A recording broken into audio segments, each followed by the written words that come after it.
pues la paga del pecado es simplemente la muerte, dice la Escritura. Pero Cristo vino para que nosotros tengamos vida y vida en abundancia. Entonces yo predico a Cristo y a Cristo glorificado, ¿no?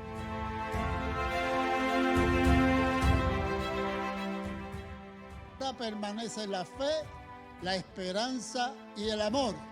Y estos tres, pero el mejor o el mayor de ellos es ¿cuál? El amor.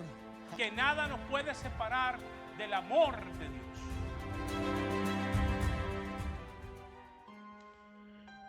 Hoy presentamos Completos en Cristo, segunda parte.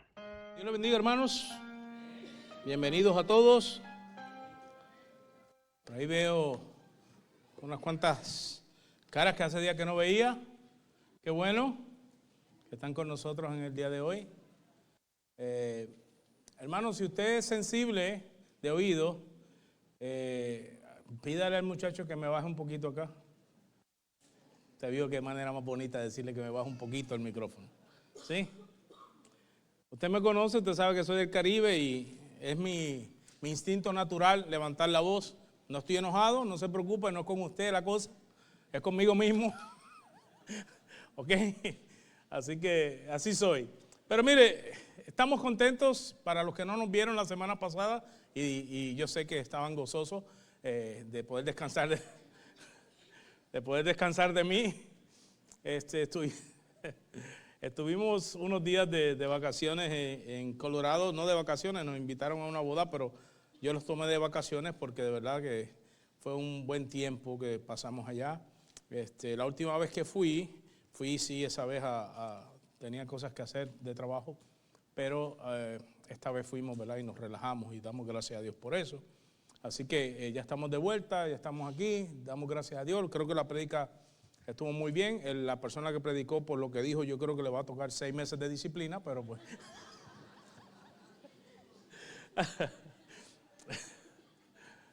No, gracias mi hermano Oscar por tomar, ¿verdad? El púlpito y predicar la palabra del Señor. Bueno, mi querido hermano, antes de yo irme y antes que predicara el hermano Oscar, yo comencé una prédica que la tuve que dejar a mitad por lo extensa que es y se titula Completos en Cristo. ¿Ok? Completos en Cristo. Y esta prédica está basada en Colosenses capítulo 2, versículos del 8 al 15. Y como siempre digo, ya yo hablé del contexto de la carta, cuál era el tema general cuando hice la introducción, pero ahora nos vamos a concentrar en esta porción de este capítulo y vamos a comenzar la lectura en el versículo 8. Cuando usted lo encuentre, se pone en pie. Para beneficio suyo, usualmente ponemos los textos acá en la pantalla, pero a veces que el sistema falla, ¿verdad, Esteban? Falló la otra vez y no se veía. Así que trate de tener su Biblia, aunque sea en el teléfono. Ahora tiene una aplicación, la puede buscar en su teléfono. Pero no se meta al Facebook, por favor, me presta atención. Ni a TikTok, ¿ok?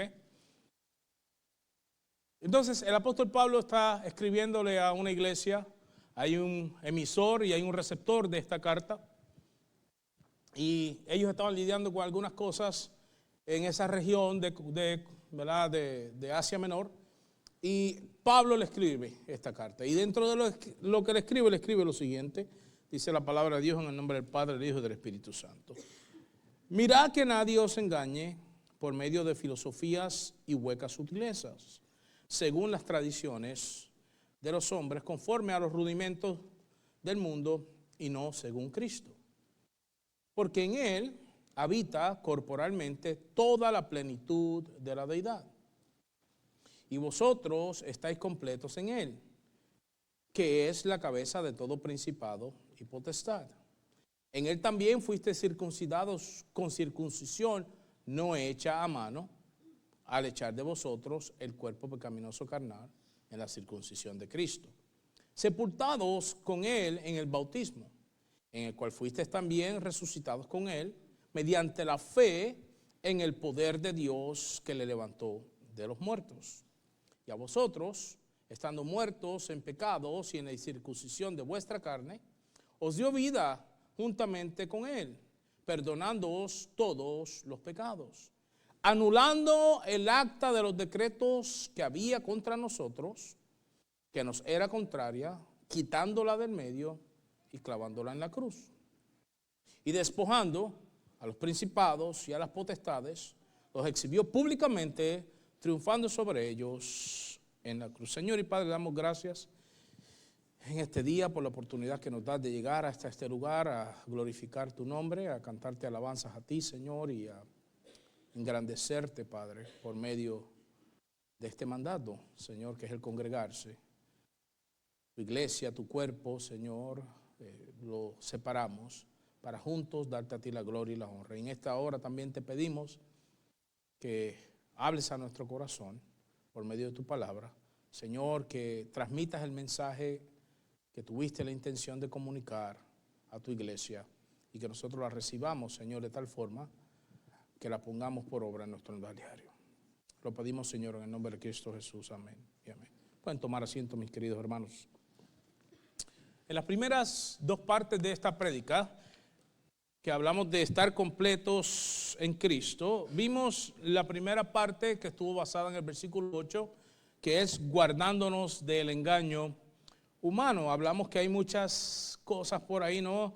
Muchas filosofías huecas, muchas costumbres extrañas, como yo dije la otra vez, los mensajitos en cadena, aunque si pasas este mensaje 50 veces, vas a checar tu cuenta de banco y mira hermano, no creas nada de eso.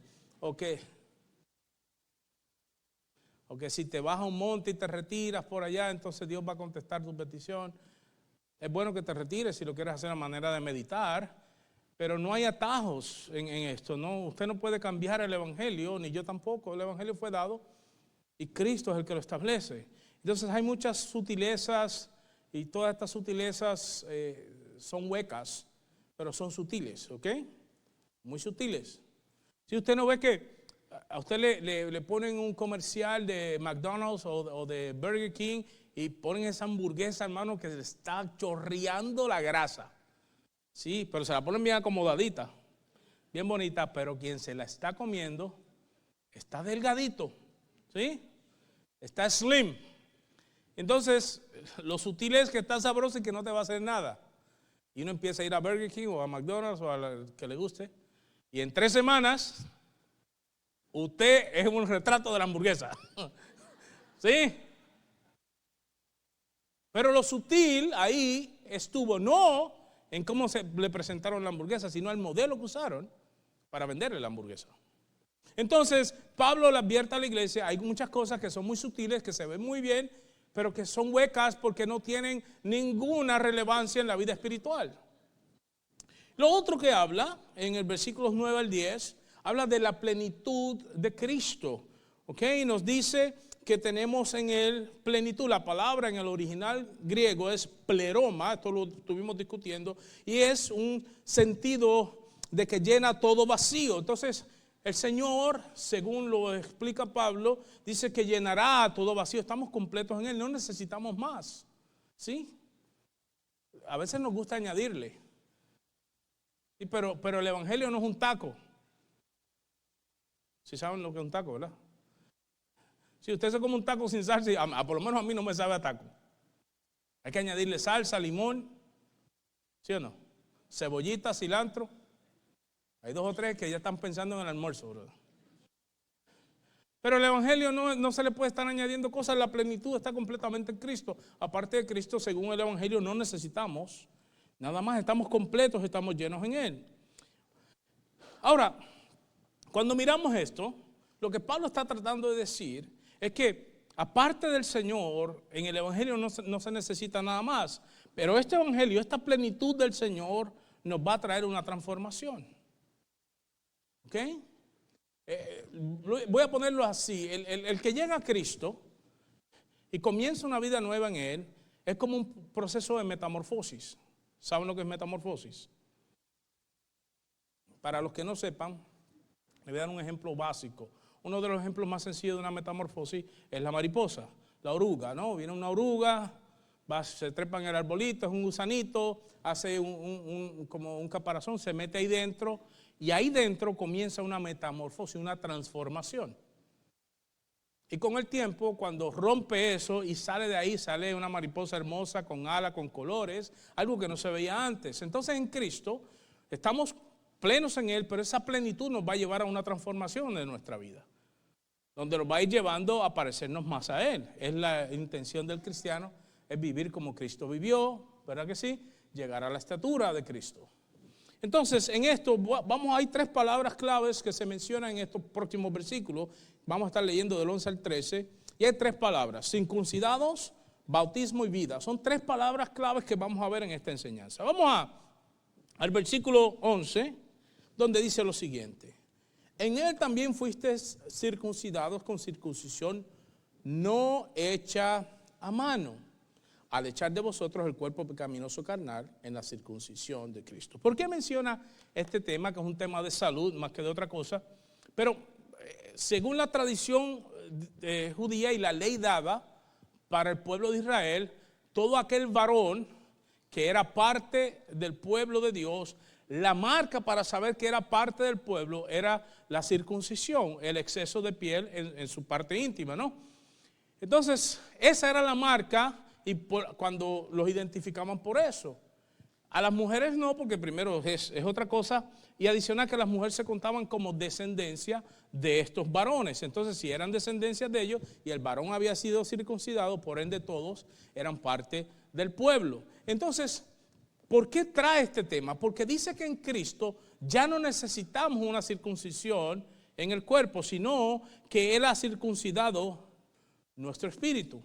Ahora, la palabra que se usa aquí, circuncidados, es peritemno, que se desprende de una palabra que es peritomé, que significa cortar alrededor. Eso es lo que está hablando cuando habla de la circuncisión, pero dice no hecha de mano.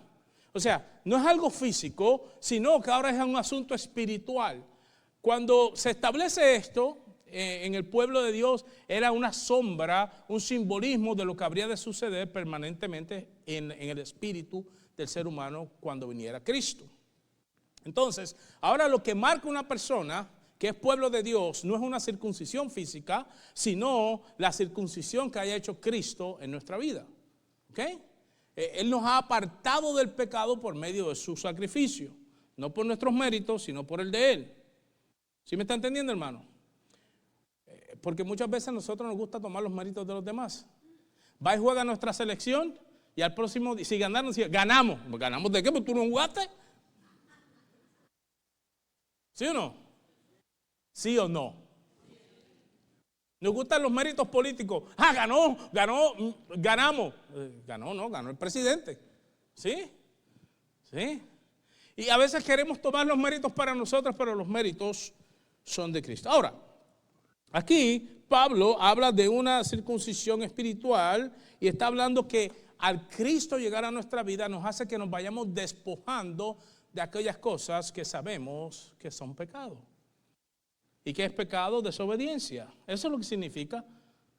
Es desobediencia. Eso es todo. Ahora, ¿cuántos hemos pecado? ¿Cuántos hemos pecado? Todos, de alguna manera hemos desobedecido, ¿verdad que sí? Por lo tanto, todos somos culpables. ¿Cuántos han mentido una vez en su vida? Levante la mano y no me venga con cuentos que yo los conozco. ¿Cuántos han mentido más de una vez?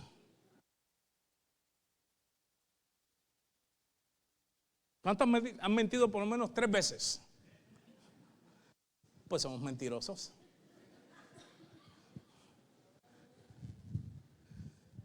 Y según la ley, la mentira es un pecado.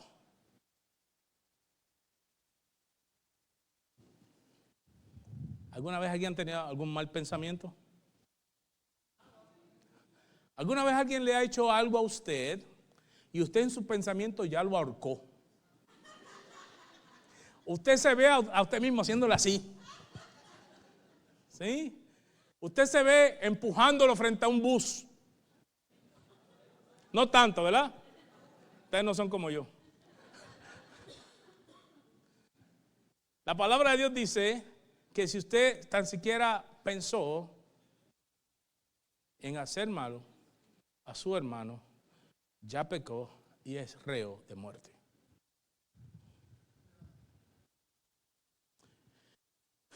Entonces, por cuanto cargamos con esas sentencias, Cristo a través del sacrificio nos ha marcado para Él. Nos ha hecho un cerco a vuelta redonda en nuestro corazón para que ya el pecado no tenga ese efecto en nuestra vida. De esa circuncisión en la que está hablando.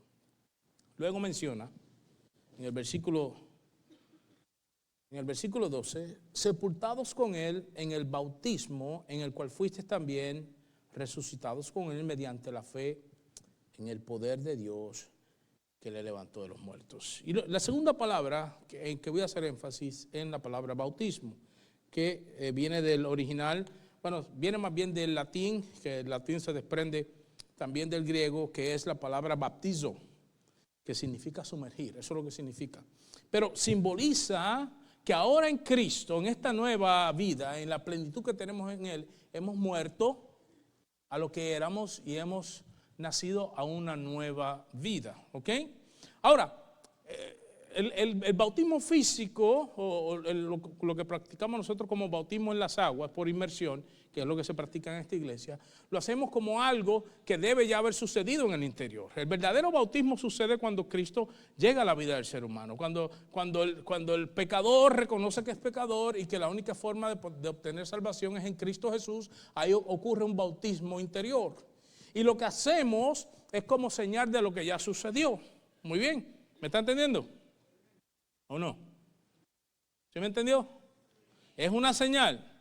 ¿Por qué? Porque si miramos la historia de los evangelios, donde narra la crucifixión, habían 2 ladrones al lado del Señor. Es lo que narra la historia, ¿no?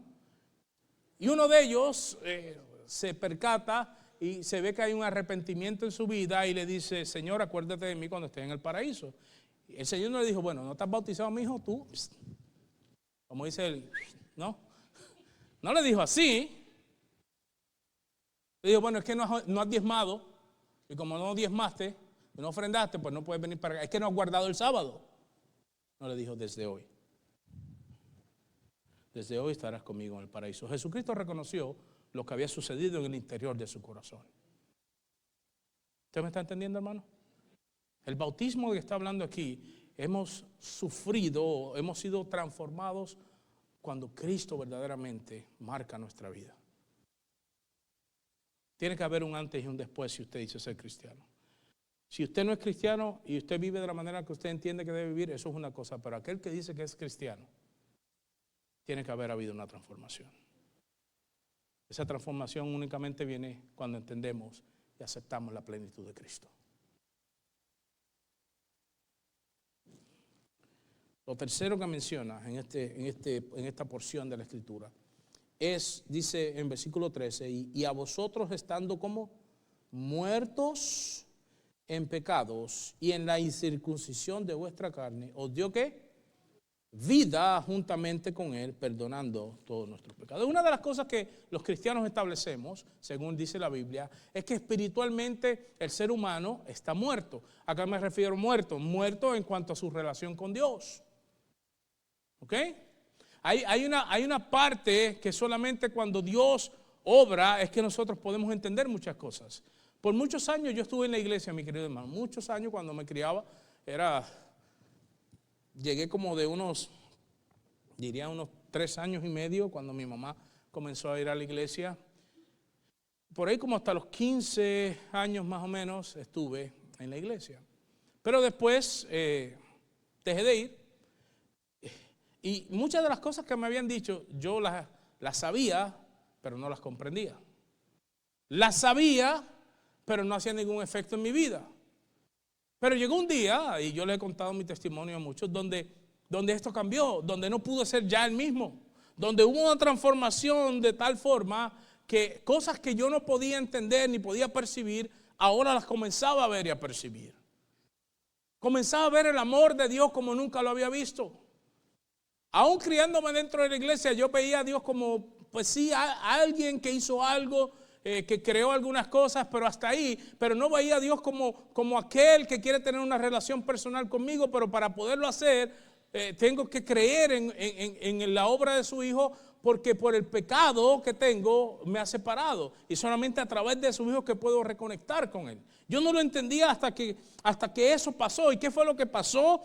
Según aquí, la vida, cuando habla de vida, usa una palabra que significa dar vida o vivificar a alguien. Según Efesios capítulo 2, dice que nosotros estábamos como... ¿Cómo? Muertos en nuestros delitos y pecados. Está hablando que había un adormecimiento, no podíamos responder. Mire, yo he ido a muchos velorios. ¿Usted ha ido a algún velorio alguna vez? ¿Alguna vez? A mí se me han muerto algunas personas, amigos, familiares, conocidos, gente de la iglesia. En casi todos, no en todos, pero en casi todos los velorios, hay alguien que le habla al muerto. ¿Sí o no? Ay, ¿por qué te fuiste? Perdóname. Y le empieza a hablar y le dice cosas que quizás le quiso decir en vida y no pudo. ¿Sí? ¿Usted lo ha visto o no lo ha visto? Pero en todos los que he ido, en el 100% de los que he ido, en ninguno el muerto le ha contestado. Ojo que si le contesta, hace una puerta nueva con la forma del cuerpo. Si el muerto se levanta y le dice, sí, yo te perdono, olvídate que... ¡Fum! Pero ninguno ha sucedido porque un muerto no tiene capacidad de responder. El muerto no escucha, no ve, no huele, no siente y no habla. La Biblia dice que estamos muertos espiritualmente. No podíamos responder. Tuvo que haber algo primero, alguien nos tuvo que haber vivificado para poder responder. Por mucho tiempo se presenta el Espíritu Santo haciendo cosas extrañas, pero lo que dice la Biblia es que el Espíritu Santo vino, el Espíritu de Dios, para convencer de pecado, de juicio y de justicia, ¿sí o no? Ese es el ministerio del Espíritu Santo. El Señor Jesucristo dijo que cuando Él se tenía que ir porque tenía que venir el Consolador, y este que venía era el que iba a dar testimonio de Él, convicción. Por lo tanto, mi querido hermano, aquel que llega a Cristo no solamente es separado del pecado, es bautizado en Cristo, sino que también recibe vida espiritual. Y comenzamos a entender cosas que antes en nuestra mente natural no podíamos percibir.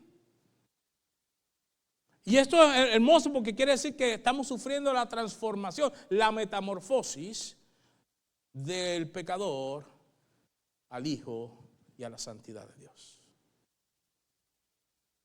Ahora usted y yo somos uno en Cristo. ¿Sí? ¿Lo cree o no lo cree? Mire, el evangelio es cuestión de fe y de convicción.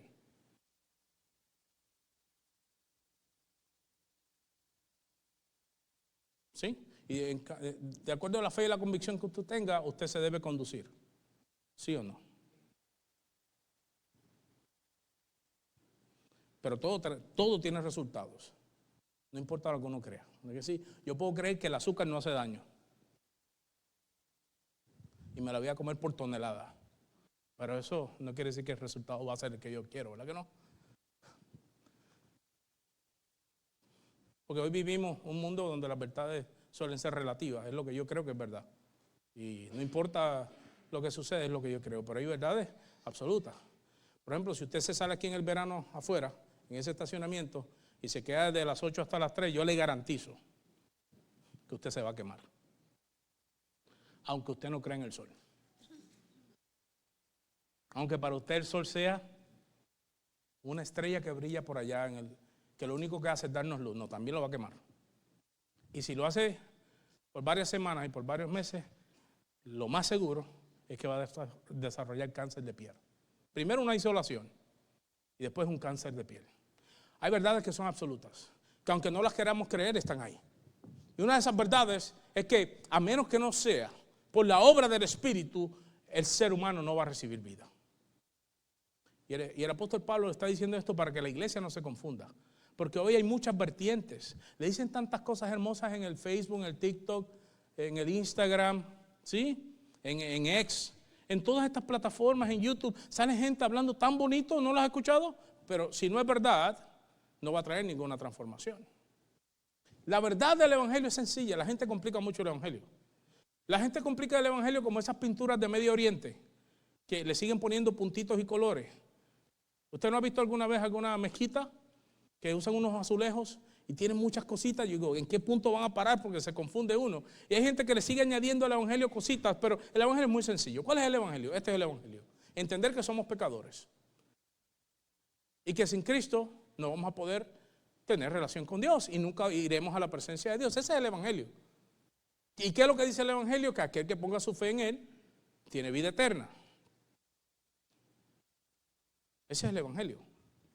Pero ese evangelio, para que tenga efecto, primero tiene que haber vida. Y eso lo tenemos en Cristo. Y Pablo lo dice porque en aquel tiempo ya había problemas de falsas doctrinas. Y creo que en este tiempo hay un problemita de algunas falsas doctrinas. Por ahí alguna que otra. Y a la gente le gusta creer lo que es dulce, lo que le suena bonito, aunque no sea verdad. Volvemos al comercial de la hamburguesa. Hay una hermana por ahí que me está diciendo, pastor, deje de hablar de la hamburguesa, que esa es una de mis comidas preferidas. Pero volvemos a eso. Pablo estaba preocupado por lo que porque los colosenses no creyeran otra cosa que no fuera la verdad. Y acá, mi querido hermano, usted, no estoy diciendo que tiene que creer lo que yo creo, pero esto es lo que la palabra de Dios establece, no lo que establece Juan Rodríguez. Y este es el verdadero evangelio. No es con 40 días de ayuno. De hecho, el ayuno fue dado para que usted tenga una intimidad con Dios, no para que lo ande diciendo por ahí. Si no, mire lo que dijo Cristo del ayuno. Y si usted va a ayunar, métase en su cuarto, calladito, y allí busque a Dios. Y cuando salga, dice, no haga como los hipócritas, que salen demacrados, para que usted le pregunte, ay, ¿por qué te ves así, muchacho? Me metí 150 días de ayuno. No, le ganó el Señor. Un ayuno poderoso. Hice el ayuno de Daniel. ¿Qué ayuno de Daniel? Si Daniel lo que hizo fue una dieta de abstenerse de ciertos alimentos. Comió legumbre. Eso no es ayuno, eso es dieta. Pero nada de eso fue dado para recibir revelaciones, ni nada de eso. ¿Sí me está entendiendo? Es Cristo, el autor y consumador de nuestra fe. Él es el alfa, Él es la omega, según dice la Escritura. No según lo digo yo, según lo dice la Biblia.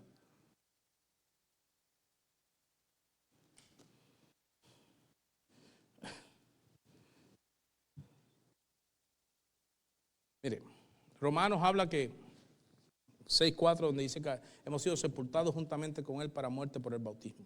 Pero en Efesios 2:1 dice, y Él os dio vida a vosotros cuando estabais muertos en vuestros delitos y pecados. Sufrimos esa transformación en Él. Ahora, si sabemos que en Él no hay engaño, si sabemos que en Él hay plenitud y que somos transformados, esto significa que podemos contar con una victoria. ¿Sí? ¿A cuánto le gusta ganar? Ay, no se hagan.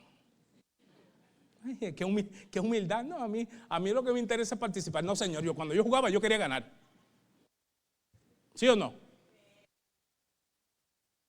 Y yo hacía trampa porque como no era cristiano, estábamos jugando baloncesto y si el muchacho estaba más grande, yo lo pisaba para saltar, le pisaba el pie. Una vez yo pisé el pie, no puede saltar, salto yo. Lo aguantaba por aquí, le jalaba la camisa. Porque me gustaba ganar. A todos nos gusta la victoria. ¿Sí? O cuando usted ve jugar a su selección empieza, ojalá y pierda, ojalá y le metan 50 goles. No, usted no hace eso. Yo he visto hombres que lloran porque le metieron un gol. Bien hombre, y ves besando la camisa. Porque nos gusta la victoria. Mas sin embargo, la victoria que está hablando aquí no es nuestra. Pablo quiere que estén claros los colosenses que la victoria que hemos recibido la ganó Cristo. Son sus méritos. Porque cómo nos gusta también adueñarnos de los méritos de los demás. ¿Sí? ¿Sí o no? Lo dije más temprano. Ganó la selección, ganamos. Pero esos méritos son de ellos, no son suyos. ¿Sí?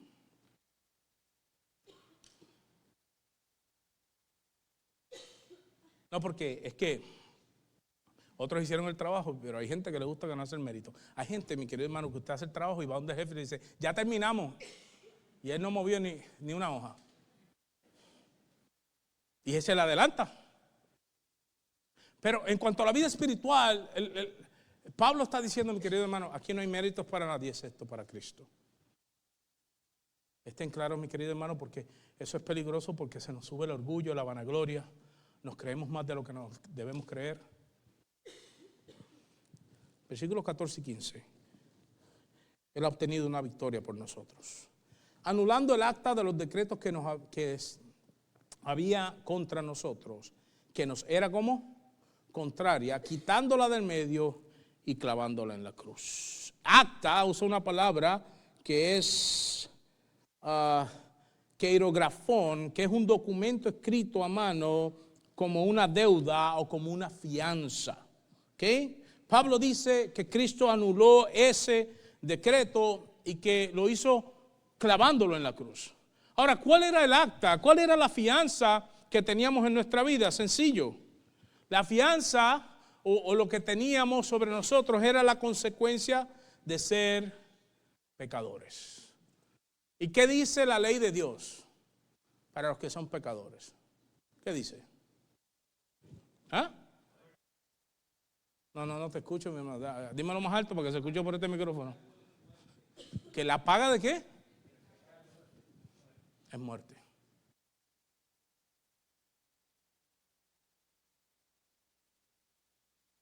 ¿A cuánto le gusta la muerte? Le gusta la victoria, pero la muerte no. ¿A nadie? David, ¿cuándo tú te quieres morir? Nunca. Ni yo tampoco. Ni usted tampoco. No nos gusta la muerte. Porque la muerte no es natural. El ser humano no fue creado para morirse. Eso es una consecuencia de haber desobedecido. Pero en Cristo tenemos victoria. En Él sí tenemos victoria. Porque dice aquí que Él toma, ¿verdad? Toma esa acta, esa sentencia que pesaba sobre nuestra vida y la toma y la pone allí en la cruz. Y según aquí dice, quitándola de en medio. La quitó de en medio porque estorbaba, ¿sí o no? Estorbaba en la relación que teníamos con Él. Después dice, y despojando a los principados y a las potestades, los exhibió públicamente, triunfando sobre ellos. ¿Me puede poner la otra palabra ahí, si me hace el favor? Otra palabra clave es despojando. Significa quitarle las armas o desnudar.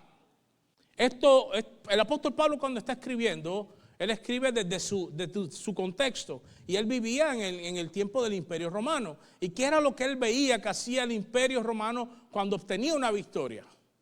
Agarraba a sus enemigos, los despojaba de sus riquezas y de todo, los amarraba y los traían y entraban a las ciudades, especialmente si podían llegar hasta Roma, lo hacían hasta Roma, pero entraban a las ciudades donde ellos estaban establecidos y mientras ellos entraban, la gente tiraba pétalos de flores y los caballos entraban pisando eso y había un olor a flores y ese era el olor, la fragancia de la victoria.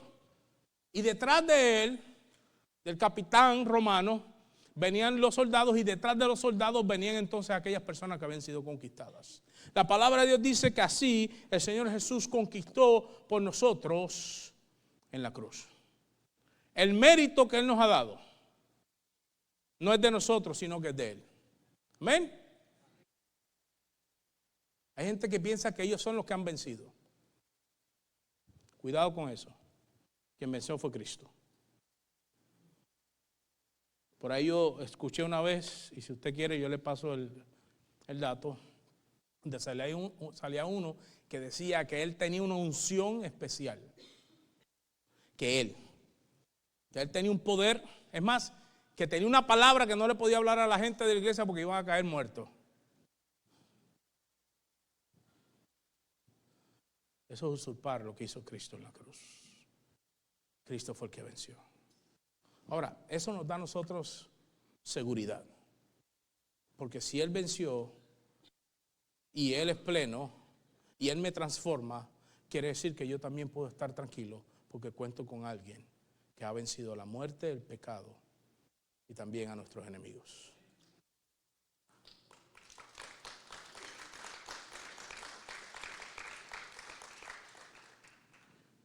El apóstol Pablo lo expresa en dos partes de la Escritura. Vamos primero a Romanos capítulo 8. Muchos conocen esto. Me alegro que lo conozcan, pero yo lo voy a leer otra vez. 8, versículos 31 al 39. Dice la palabra del Señor así. ¿Qué pues diremos a esto? Si Dios es ¿qué? ¿Quién? ¿Cómo? El que no escatimó ni a su propio Hijo, sino que lo entregó por todos nosotros, ¿cómo nos dará también con él todas las cosas? Y luego, ¿qué dice? ¿Quién acusará a los escogidos de Dios? ¿Sí o no? Dios es el que ¿qué? ¿Quién es el que condenará? Cristo es el que murió, más aún el que también ¿qué? Resucitó, y el que además ¿qué dice? El que también intercede, ¿por quién? Por nosotros, ¿ok? El que también intercede por nosotros. Ahora, aquí la tercera palabra que aparece es triunfo. Y yo lo estoy leyendo un pedazo y vamos a terminar de leer esto ya mismo. Pero la palabra triunfo, triunfando sobre ellos, quiere decir que tuvo una victoria completa, ¿sí o no? Usted no dice, cuando se está jugando un partido de fútbol, al medio tiempo tú no dices, ya triunfamos. No, hay que esperar que se acabe, ¿sí o no? Hay que esperar a los cuantos minutos. Ay, mira, saben de fútbol. Sí, hay que esperar al minuto 90. Cuando se cumpla el minuto 90, y cuando digo minuto 90, a veces usted ve que le añade, pero eso es tiempo de reposición. ¿Ok? Pero en realidad el juego son 45 y 45. Y cuando se acaba, que finalmente el árbitro, y te ve los fanáticos, pítalo, pita ya, ¿sí o no? Ya. Especialmente si usted va ganando. Pero cuando el árbitro hace ese pito final que da la señal, entonces usted puede decir, triunfamos. Cristo, cuando se levantó de entre los muertos, obtuvo la victoria final. Esa es la victoria. Y cuando habla de la palabra triunfo, significa un desfile de victoria.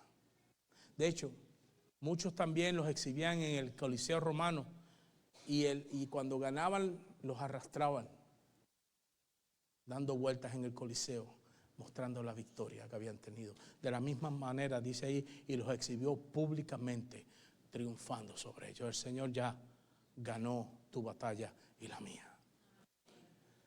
Mi querido hermano, todos luchamos con algún pecado en nuestra vida.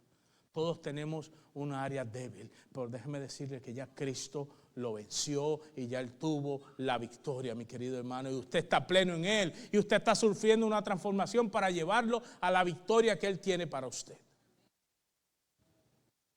Todos tenemos debilidades, no algunos, todos. En Puerto Rico tenemos un refrán que es muy coloquial, pero que tiene mucha razón. El que no tiene dinga, tiene mandinga.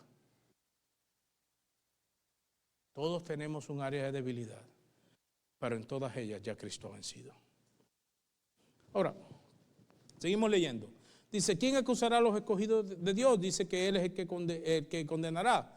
Y que Cristo fue el que murió, el que más aún también que resucitó, tuvo esa victoria final. El que además está como sentado a la diestra de Dios, el que también intercede por nosotros, es decir, está a nuestro favor. Entonces, ¿quién nos separará del amor de Cristo?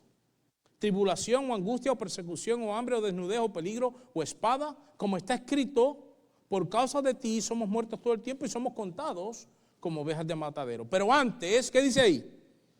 Antes, en todas estas cosas, somos más que vencedores. Escuche bien, por medio de aquel que nos amó. No por nosotros, ¿sí o no? Por medio de aquel que nos amó, por lo cual entonces esto le da una seguridad a lo que le estaba diciendo. Le da una seguridad al apóstol Pablo para decir las próximas palabras. Por lo cual estoy seguro de que ni la muerte, ni la vida, ni ángeles, ni principados, ni potestades, ni lo presente, ni lo porvenir, ni lo alto, ni lo profundo, ni ninguna otra cosa que creada nos podrá separar del amor de Dios que es en ¿quién? En Cristo Jesús, Señor nuestro. Muy bien. Ahora, ¿qué dice 1 Corintios 15:54? Vamos un momentito. Próximo libro. Y con esto ya vamos terminando, mi querido hermano, no se preocupe. Esteban me dijo que podía predicar hasta las 3 de la tarde, pero yo no le creo a Esteban. ¿A quién le tengo que echar la culpa, papá? Amén. Entendió el mensaje. Versículo 54, miren lo que dice. Y cuando esto es corruptible. Miren, mi querido hermano, ¿cuál es la esperanza de que es cristiano? Vamos a hablar claro. ¿Cuál es su esperanza? ¿Vivir eternamente aquí? Usted sabe que no es verdad. Eso creer algo que no va a ser real. ¿Cuál es la esperanza del cristiano? Muy bien. Que cuando llegue el día de la muerte, yo pueda, según dice la Biblia, verle cara a cara. Ver a mi Creador. Hay muchas cosas que están veladas, que no sabemos y que nunca sabremos quizás. Pero va a llegar el día donde dice que le veremos cara a cara tal cual es. Esa es la esperanza de nosotros que era en Cristo. El saber que si no creemos en Él, pues hay un acta que nos dice que somos culpables. Que aunque usted y yo padezcamos igual que Cristo, como quiera no nos declaran inocentes porque ya somos culpables. Más bien sería cumplir una sentencia en vez de liberar a alguien a través de ese proceso. Pero Cristo, como no tenía pecado, al pasar por ese proceso nos puede dar lo que Él ganó, porque cuando Él pasa por ese proceso, Dios lo encuentra inocente. Pero usted y yo, si pasamos por ese sacrificio, nos seguimos encontrando culpables y simplemente se ejecutó sobre nosotros una sentencia. Pero ahora en Cristo todo esto cambia. Y miren lo que dice, la esperanza del cristiano es que algún día le vamos a ver al Señor. Y miren lo que dice aquí. Cuando esto corruptible, que está hablando de la doble naturaleza, esta naturaleza es pecaminosa, pero la nueva, la espiritual, es una nueva criatura. Pero dice acá, cuando esto, ¿qué dice? Corruptible se haya vestido de ¿qué? De incorrupción, y esto mortal se haya vestido de inmortalidad, entonces se cumplirá la palabra que está escrita en Isaías 25:8, sorbida es la muerte en victoria. Es decir, para muchas personas la muerte es lo último, lo más terrible, pero para el cristiano debe ser el portal a una eternidad con su Creador. Esa es la esperanza. Yo no espero que Dios me haga rico. Yo no espero que Dios me dé una salud perfecta para el resto de mi vida, porque la palabra me advierte que va a llegar los años donde no hay contentamiento. ¿Usted sabe por qué no hay contentamiento? Porque le duelen los 206 huesos que dice que tenemos. Cuando yo tenía 20 años, una vez, no, un poquito antes, tenía como 16 años, el maestro de ciencia dijo que teníamos 206 huesos. Y dije, diatre, qué exagerado. Dije yo. Y como que se le pasó. No, nunca los conté. Pero ya por lo menos estoy sintiendo unos 190. ¿Sí? Y hay gente que va a decir, yo creo que son más, porque van apareciendo dolores. Entonces yo sé que esa no es mi esperanza. Mi esperanza no es que yo nunca me enferme, me voy a enfermar. Mi esperanza es que yo nunca me ponga viejo, aunque hay gente que tiene esa esperanza y como no es una realidad, comienzan a estirarse. ¿Usted lo ha visto? Están más estirados que carpa de circo. ¿Sí? Y se me pica el ombligo. Porque ponen su esperanza en las cosas que no son. Pero la esperanza del cristiano es que un día nosotros cuando partamos de acá, vamos a tener un encuentro con nuestro Creador. Y que ya Cristo pagó por ese pecado. Y que en Él yo soy libre. Y que en Él tengo entrada al reino de los cielos. Esa es mi esperanza. ¿Estás loco? Prefiero estar loco con esperanza que cuerdo sin saber lo que va a pasar. La palabra de Dios dice que el evangelio es locura a los que no lo creen. Pero es poder de Dios para salvación a los que han creído. Y es lo que yo he creído. Y esa es mi esperanza. Y la victoria está asegurada en Cristo. Y ya Él venció la muerte. Y ya le quitó a todas las potestades la autoridad de la muerte. Y por eso dice la Escritura que somos más que vencedores por medio de aquel que nos amó. Y por eso dice aquí que algún día será sorbida la muerte en esa victoria.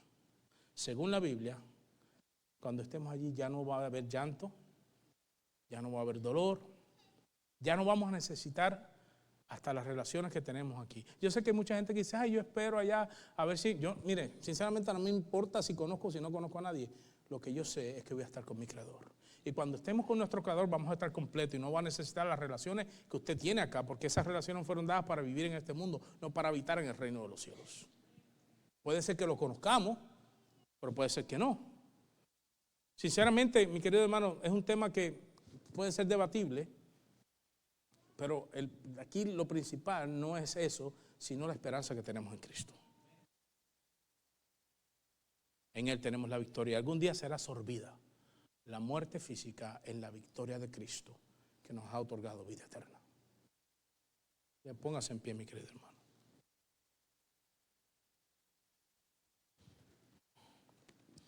¿Cuánto falta para el día final de nosotros en esta tierra? No lo sabemos.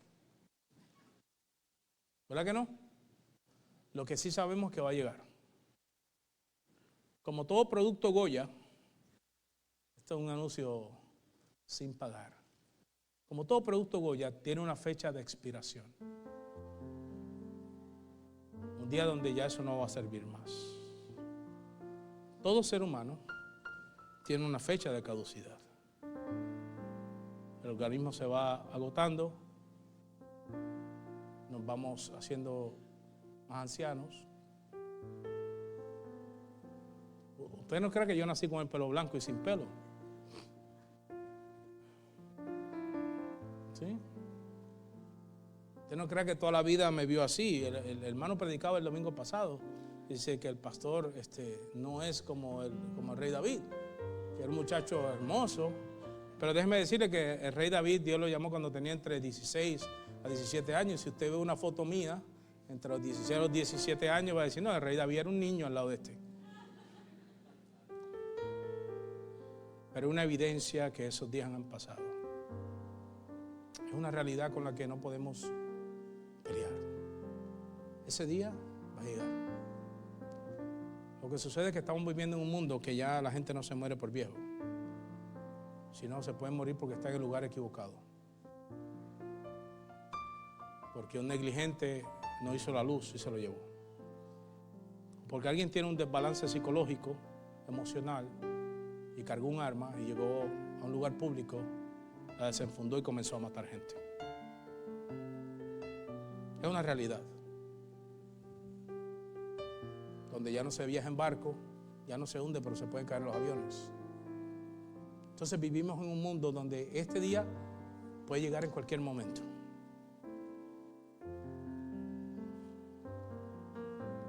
Pero aún si usted no tiene ninguno de estos accidentes, y no le estoy deseando esto a nadie, como quiera va a llegar ese día. El apóstol Pablo se encarga de recordarnos que el mundo va a traer muchas cosas, muchas sutilezas, pero que no nos dejemos engañar. Que solamente en Cristo está la verdad, que solamente en Cristo está la plenitud y la verdadera transformación, y que solo en Él tendremos la victoria.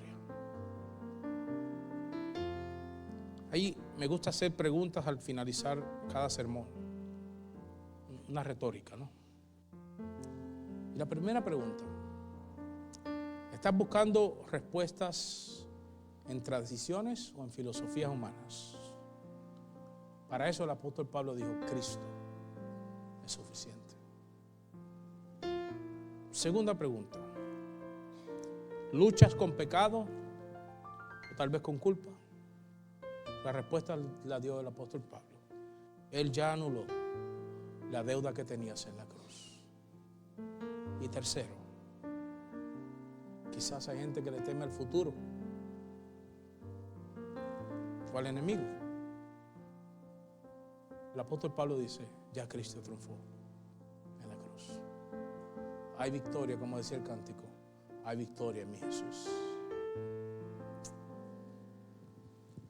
Señor y Padre, damos gracias por tu palabra, por tu obra en la cruz, por tu amor, hacia nosotros, que aún estando muertos en nuestros delitos y pecados, nos llamaste a la vida. Padre, perdona si he dicho algo que no vaya de acuerdo con tu verdad. Acláralo. Pero la verdad que haya sido dicha y predicada, Señor, yo te pido que tú la penetres en los corazones, de tal forma que ellos puedan vivir confiados en ti, plenos, seguros, y que abracen la transformación que tú vas a traer a cada uno de nosotros. Gracias, Señor. Te pido por aquellos que han llegado acá y que aún no te conocen. Revélate, Señor, a sus vidas. Ten misericordia de ellos y danos amor para todos aquellos que aún no te conocen, Señor. En el nombre de Cristo Jesús. Amén y amén.